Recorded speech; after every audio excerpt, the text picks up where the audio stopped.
Now, the purpose of this training, we call it a blitz because it's very short and intensive. Now, usually a Gen Fam course, depending on the size of the aircraft and the material that needs to be covered, let's say the max would be 25 to 30 hours, which is 2.5 to 3 days, maybe 3 and a bit days. We're doing it in 3 hours. So we're going to really blitz it and concentrate on the specific differences between the NG and the Max. So we're just going to run through all the pages. Okay. Alrighty. So some stats about the Max. The Neo just got away from things. By 2015, Neo had its 5,000th order. This is something I downloaded off the internet, and it's pretty accurate as of September 2024. These have been the max orders, which they have been trying to catch up. So around about 2012, 13, Boeing realized, hey, hang on a minute, these Airbus people are running away with production with this new upgraded version. What are we going to do about it? So they tried to produce an aircraft that would be comparable in the market. However, they had to adhere to certain regulations of as follows. They did not want to apply for a new type certificate.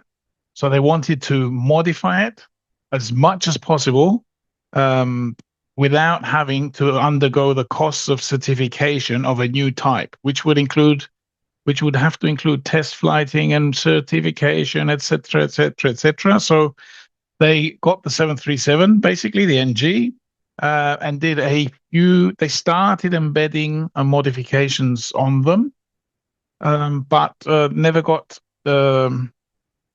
with the aim of transitioning into the Max. It came with specifically a new engine, and we'll see that in a minute. In terms of dimensions, they're the same as the NG variants, since it's the same airframe. It's 36 meters wide, so the width stays the same with all the different variants, and the height off the ground now is 3 meters at the tip edges due to this sort of double scimitar winglet that you can see. It's a above and below the wing as it stands with the new Max. In terms of the length, so the height are all 12.3 meters, all the same. The length, the Max 7 is 35.5 meters. The Max 8 is 39.5 meters. The Max 9 is 42.2 meters. And the Max 10 is not even approved to this day, but it's even longer than that. If you looked at it, it's like a mini 757. Okay, and this is straight from the Boeing sales book. So they talk about the ranges of the Max and the BBJ. Obviously, they want to sell the Max as a Boeing business jet, as of course it's a massive selling point. For those of you that are currently in Australia, the Australian government has replaced their government NGs, their BBJs, to Max BBJs now, because they're basically empty. And because they're empty, they have a much more bigger range. So you can see sort of from this picture, they put New York as the start point, the hub for all these different spokes. And you can see the Max 8 range, which is the most popular one, is 3,660 nautical miles with up to 189 passengers. So it can go from New York to Anchorage in Alaska, or New York to Vladivostok in Russia, for the -8 BBJ. This page is probably the most significant page out of the whole lot because on one piece of paper we have all the significant changes between the NG and the Max. So starting at the back, down here we've got a longer tail cone. If you look at the tail cone, it's no longer the cut off tail cone that you see on the NG. It's a more rounded, circular, concentric one, just like the Dash 787. Okay, and because of that streamlined aft section, they've been able to do away with the after vortex generators that the 737 NG had on the back end. I don't know if you remember, if you noticed, there's some vortex generators at the back end. They've done away with that now because of the streamlined box that the APU sits in. Because of its shape now, they've also removed the APU cooling eductor. They've strengthened the wing, the fuselage, and the stabilizers. They've got large format displays in the cockpit. They're big, massive, like A4 size displays now. They've got an electrical landing gear selector. They've relocated the PSEU, the weather radar, the fuel quantity processor unit. You have to imagine now, because of the strengthening of it and the size of it, they have reduced the nose landing gear box by one frame. So it's got smaller, and therefore everything forward of the nose landing gear box, which has avionics in it, for example, the PSEU and the fuel quantity processor unit, had to be rejigged now, found new position, because that area, the forward accessory unit, is by one frame smaller. Okay, so there's a few rejigging. The PSEU is a completely different part now, as we'll see later on. So the nose landing gear is 8 inches longer. It's the same part number as the NG. What they do is they over-service it. Okay, they over-service the nose landing gear, pump more nitrogen in the system to lift the nose up. And they've had to do that because of the bigger engines now. The engines were practically touching the floor anyway.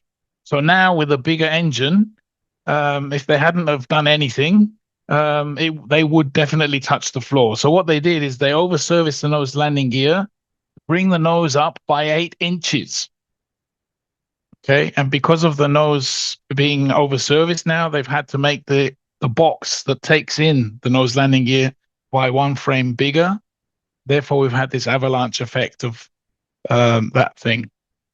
The position of the stuff in the forward of the nose landing gear.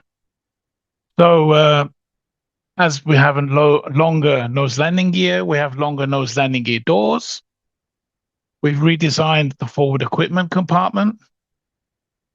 There's a new ECS, so an environmental control system. The air conditioning is a bit different. There is a digital bleed control system. We have brand new CFM LEAP 1B engines.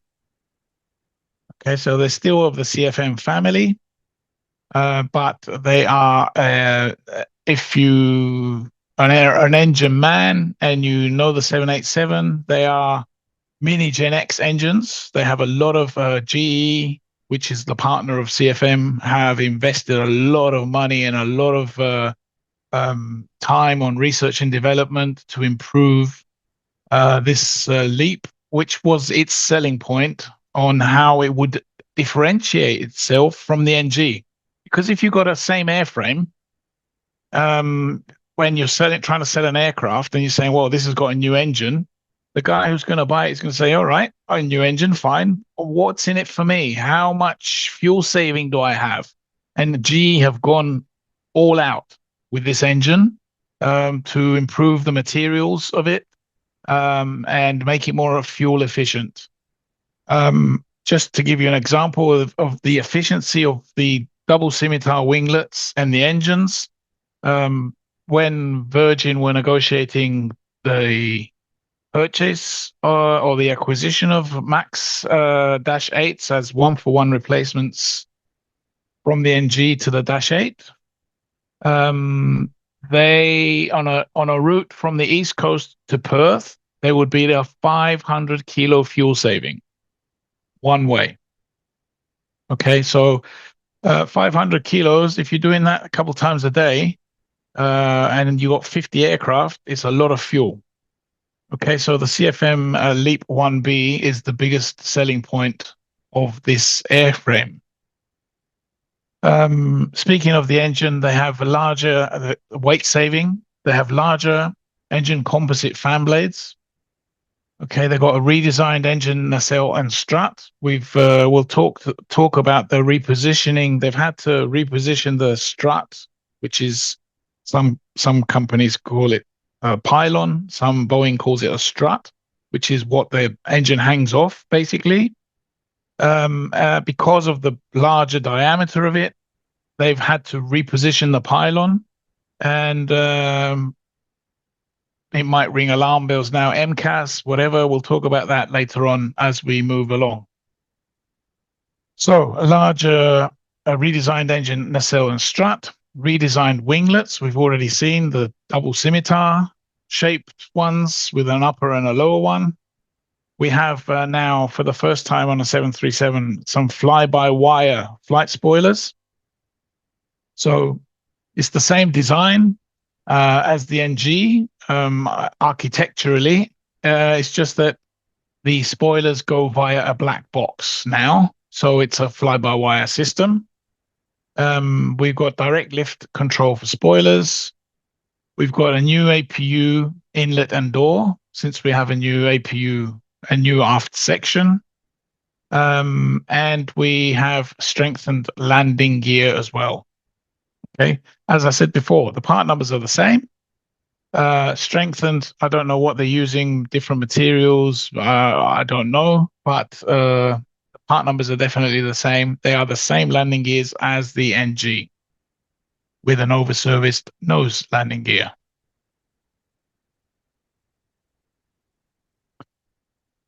So, in terms of its official designation, the 737 MAX Dash 8 Flash 8-200 is the baseline aeroplane. Okay, some diagrams may show this as a 737 MAX Dash 7 with the dash numbers being corresponding to the aircraft's length and its equivalent in the NG life. So a 700 NG would be a Dash 7, an 800 would be a Dash 8, 900 be a Dash 10. 900 would be a Dash 9. However, the MAX Dash 8 slash 8-200 is the baseline aeroplane, where you can see some differences on that one. We'll go through it in a minute. So the Dash 8 is 154 inches, or about nearly 4 meters longer than the Dash 7. And they achieve this by installing 2 plugs fore and aft of the wing. You can see those shaded areas there. You might notice from the aft shaded area, okay, so some variants of this, particularly the Dash 9, will have an emergency exit door there. All right. I don't know if you saw in the news not so long ago, that door can be fully deactivated or it can be operational depending on the mission of the airline, what configuration they have inside the cabin. There was one that blew out not so long ago. I think it was Air Alaska or Frontier Airlines. I can't remember who it was. But the emergency exit, which was non-operational emergency exit, blew out because it wasn't screwed on properly or whatever. But that aft hatched area, there is room for a emergency exit there if you have that as a customer option. Okay, so it's either on the MAX Dash 9 or the Dash 8, the Dash 8-200 as well. All customer options. Okay, the overwing exit doors. There are two on each side. Apart from the Dash 7, I think the Dash 7 has one overwing, just like the 700. Sorry, the 600. Sorry, the 700, the 800, and the 900 all have four overwing exits, so two on each side. Sorry about that. Okay, the wing. Not much change there. It's a cantilever structure.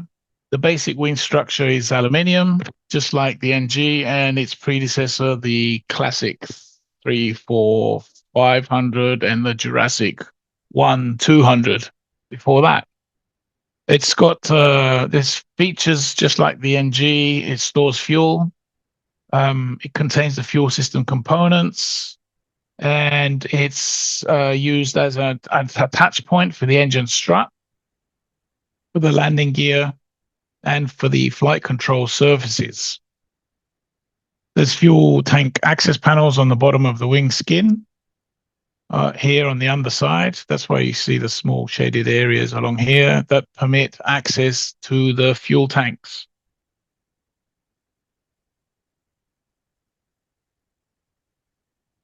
Okay, here we have the end of the wing, the winglet.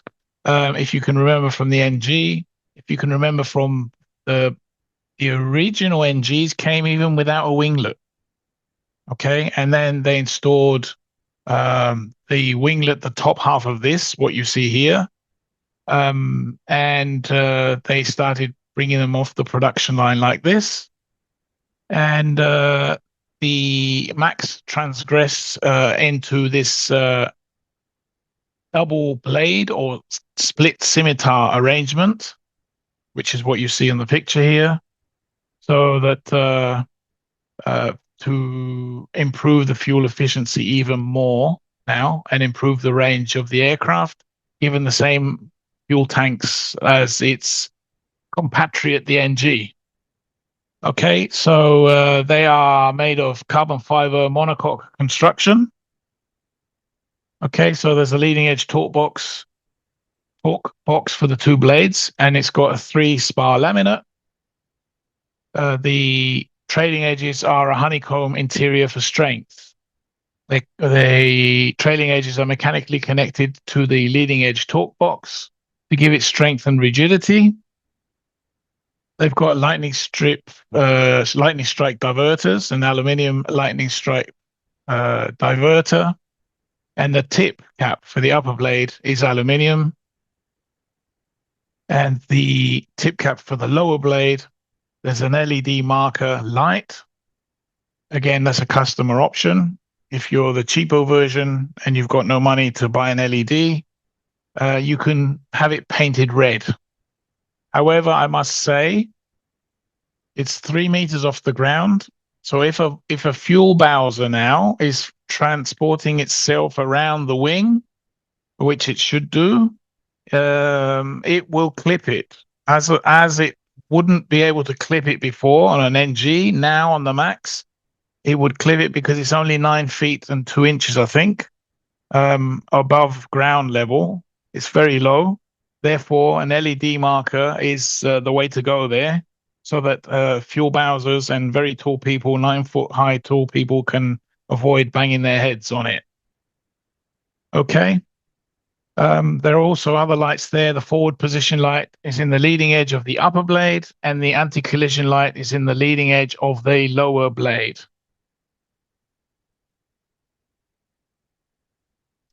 All right. And trying to move with the times, Boeing decided on this version to move away from the duralumin that they've been using, the aluminium airframe, and try to bring in some non metallic parts into play. So obviously we know the advantages of composite materials, high strength, corrosion resistant, increased fatigue life, lightweight. So here we have 3 different types of plastic or non-metallic parts. So the cyan in this are carbon fiber reinforced plastic. The gray ones are glass fiber reinforced plastic, and the pink ones are glass fiber and carbon fiber reinforced plastic in a honeycomb sandwich. So these are the non-metallic parts. In terms of the E&E bays or the accessory compartments, so we have the electronic equipment compartment as we would in the NG. However, we started installing in the later NG versions a new rack E8, which is above the E1 rack here. Okay, because we were introducing new systems and because of the advance in avionics, more boxes were necessitated now. So we had to put them somewhere. So we've put an extra rack above E1 to be able to accommodate the new boxes that are required for this aircraft. The position of it, that they didn't. There was no possibility to put it anywhere else. We have a disadvantage to it being there as well. So if you have an aircraft that has the air stairs, the onboard air stairs, so the onboard air stairs used to locate itself and retract itself and store itself in that area where the E1 rack is now. So you sometimes may have to compromise the E8 rack for a non-air stair version of that aircraft because it's very, very, very tight in that area. Okay. Now inside the cockpit, flight deck, as you want to call it, the panels P1, P2, P3, and P7, the glare shield panel, are the same as the NG. They haven't changed much. The contents within them have changed a lot, but the panels, the locations themselves haven't changed, as well as the aisle stand panels P8. That's the aft electronics panel around about here. The P9 is the forward electronics panel here. Okay, and the control stand is the one that has the actual thrust levers. The two overhead panels, we have a P5 forward and a P5 aft. They are just identical to the NG. There's just a few different indications on them, which we'll have a look at. And not indicated in this picture, which is very important on the Max because it's used a lot more now, is panel P61, which is around about here. It's behind the co-pilot seat. There's a little section, a little enclave where there are it's P61 where there are a few units there. The data loader, for example, the data loader is in there, which the engineers use. So this is used a lot more prevalently now on the Max, and we'll see why in a minute.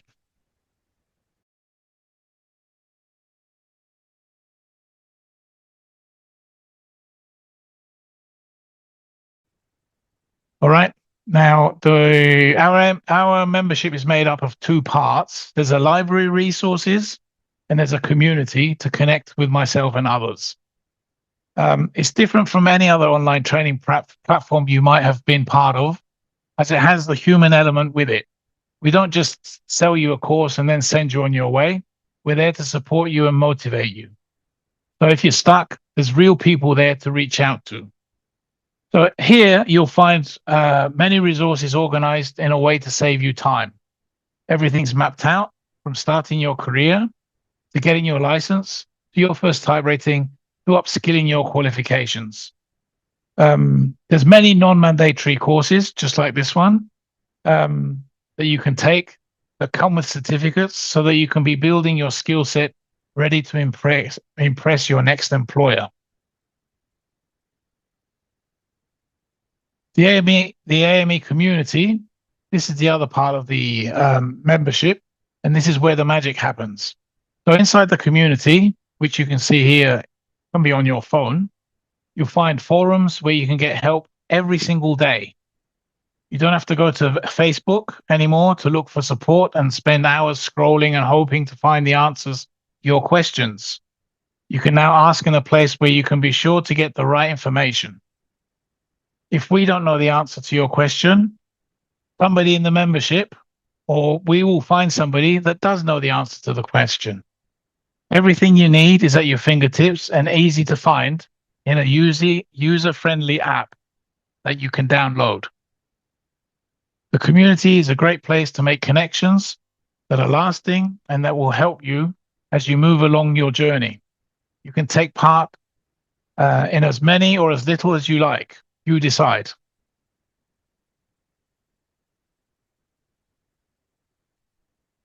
We do charge a fee for this, and you might be asking yourself why. Well, research shows that if something is free, you're less likely to use it. If you pay for something, it automatically creates accountability, makes you want to get your money's worth. Sorry, makes you want to get your money's worth and do the trainings and be active in the community. You may feel that $200 is a lot of money to pay in one chunk, but think of it not as a cost, but as an investment. Why not give yourself 12 months of support, resources, connections, trainings, and be part of a professional community, not just another Facebook group? We will be raising our prices next year as the amount of resources in the library grows.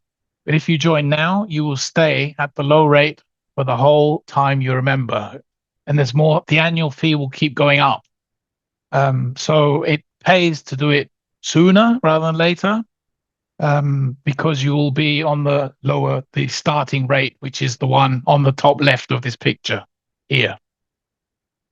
Okay, so we will be raising the prices. There's trainings being added all the time.